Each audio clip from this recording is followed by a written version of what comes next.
The Battle of Aqaba. Even with British naval and military support, the Arab Revolt was soon in danger of sputtering out. The British Navy had captured most of the Red Sea coast of the Arabian Peninsula, and with significant help from the British military, the Arab rebels captured Mecca, Jeddah, and Taif. However, Medina proved to be a much tougher nut to crack. The city was too far inland to be threatened by the British Navy, and the Ottoman garrison at Medina was connected to Damascus via a rail line maintaining a consistent flow of supplies and troops. Even with British support, the rebels could not attack Medina without sustaining heavy casualties. But the British did not really care because, in their opinion, the Arab Revolt was just a sideshow. In the big scheme of things, it was not that important. So when T.E. Lawrence disappeared into the depths of Arabia from late 1916 to the spring of 1917, no one really noticed, until he notified the British office in Cairo of his intention to attack the Ottoman port at Aqaba. Aqaba is a port city at the northern tip of the Gulf of Aqaba. The Gulf of Aqaba is created by the eastern coast of the Sinai Peninsula and the northwestern coast of the Arabian Peninsula. Accessing the port of Aqaba can be very difficult. The city is surrounded by mountains to the east and northwest and faces the sea to the south. There is just one thin strip of flat land providing ground access to the port.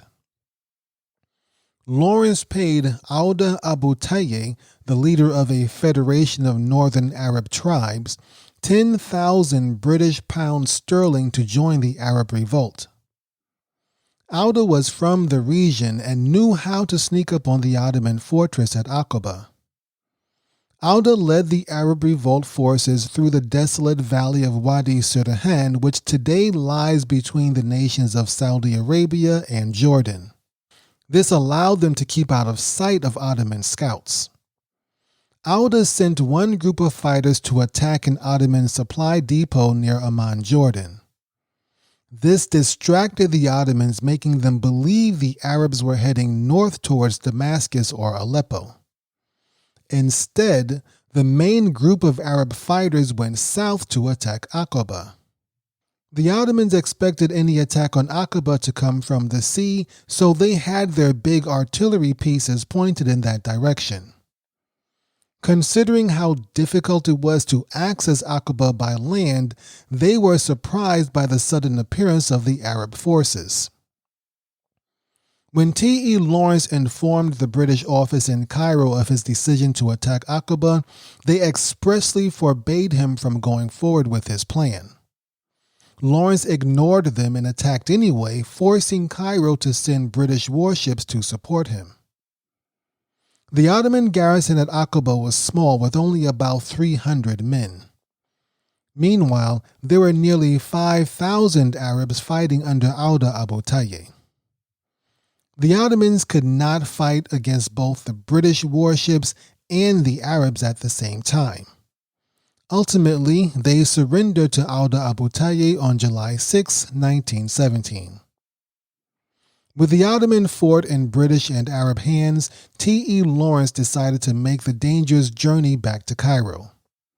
He crossed the Sinai Peninsula by foot, which still contained pockets of Ottoman resistance. When Lawrence arrived in Cairo, dressed in traditional Arab clothes and covered in dust from his travels, he made a shocking sight.